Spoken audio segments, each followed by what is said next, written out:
नमस्कार मित्रांनो, मी आता चायनामध्ये आणि आता तिसरा दिवस आहे. थोडं आज जरा गर्दी कमी आणि मला पण थोडा वेळ आहे. त्या हिशोबाने मी थोडं व्हिडिओ बनवण्याचे प्रयत्न करतो आणि तुम्हाला समजून सांगण्याचे प्रयत्न करतो की इथं नेमकं कसं कसं काय काय ते नाही.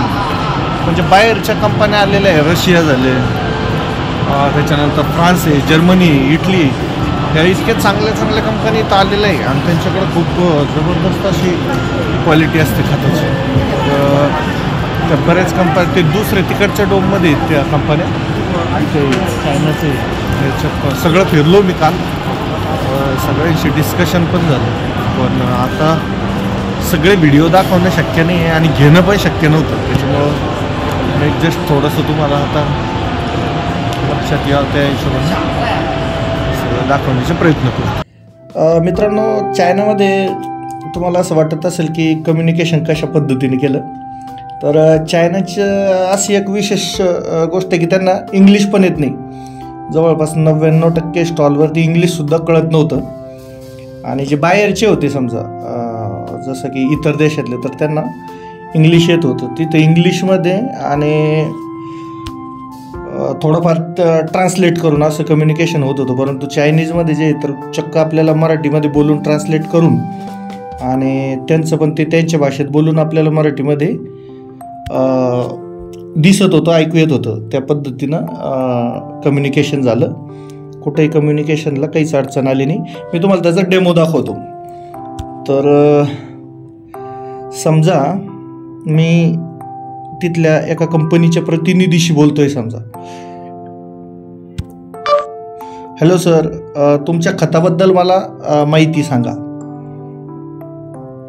असं आपण बोलल्याच्या नंतर असं चायनीजमध्ये त्यांना लिहून ते वाचून पण आपल्याला सांगू शकत होते किंवा त्यांना अशा पद्धतीने ऐकू सुद्धा जाऊ शकत होतं. 您好，先生，请告诉我您的账户讯息。असं. आणि हे आपण विचारल्याच्या नंतर त्यांना पण इंग्लिश येत नाही आणि मराठीत येतच नाही. मग ते आपल्याला त्यांच्या भाषेमध्ये असं हे चेंज करून आणि ते बोलत होते, आपल्याला इकडं मराठीत वाचता आणि ऐकतं पण येत होतं.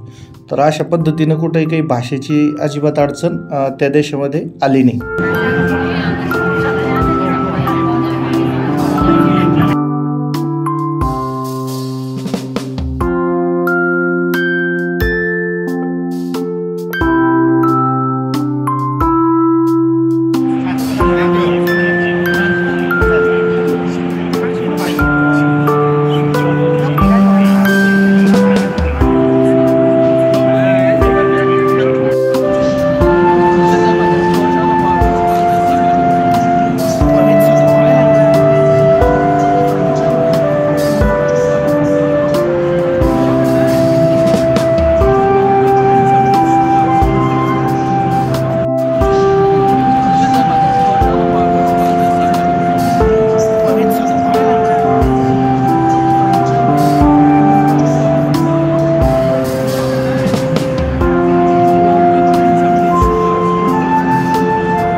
डोममध्ये पूर्ण फर्टिलायझर कंपनी आहे आणि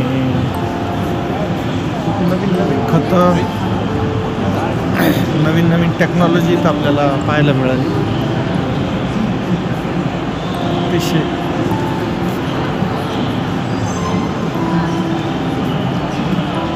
दोन दिवस, आजचा तिसरा दिवस आहे. 2 दिवस हे माझं पूर्ण फिरणं झालेलं आहे. आजचा तिसरा दिवस असल्यामुळे थोडं गर्दी पण कमी करा, सगळ्यांचं पानं झालं.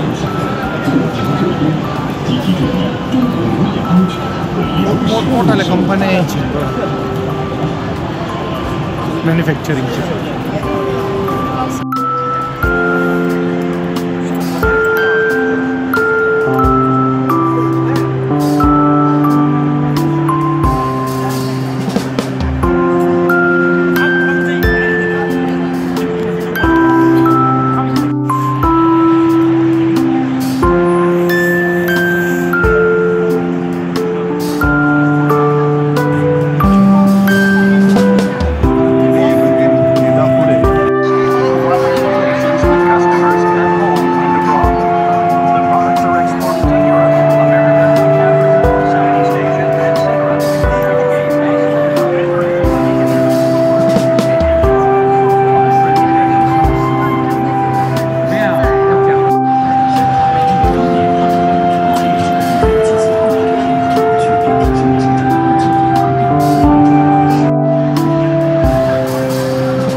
नमस्कार.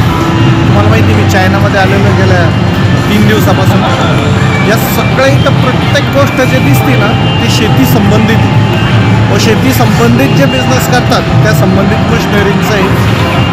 इथं म्हणजे पेस्टिसाईड पॅकिंगच्या मशिनरी आहे, त्याच्यानंतर ज्याला आपण स्टरर म्हणतो म्हणजे हलवणं मिक्स करणं या सगळ्या मशिनरी इथं सगळीकडं.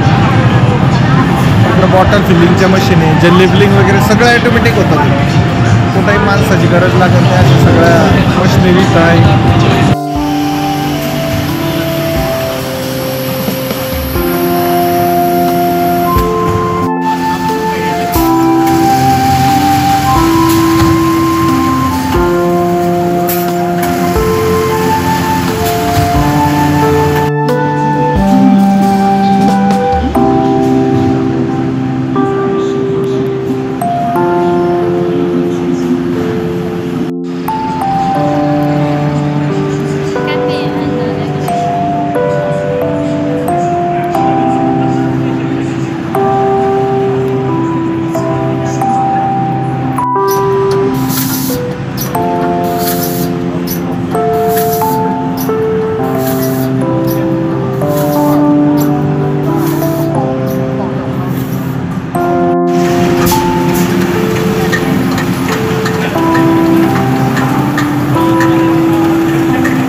कंपन्या आहे मॅन्युफॅक्चरिंगच्या हद्दीच्या बाहेर म्हणजे फर्टिलायझरमध्ये असो त्यानंतर सिव्हिड ह्युमिक बायोस्टिम्युलंट एकदम मोठमोठाले भयानक मोठमोठाले कंपनी.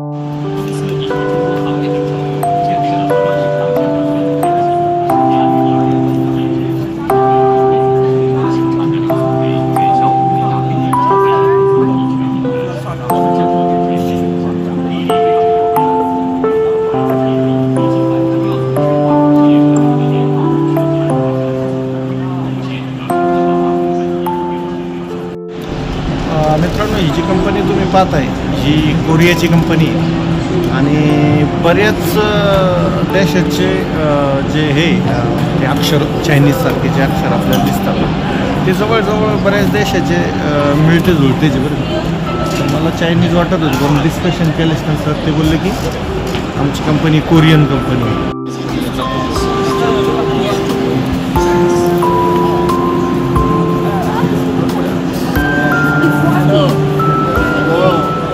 आर्यनझेड आता यांचं हे आर्यनझेडचं जे आपण करतो यांची घेतो आर्यनझेड इंटरनॅशनल UAE ही दुबईची कंपनी बघा.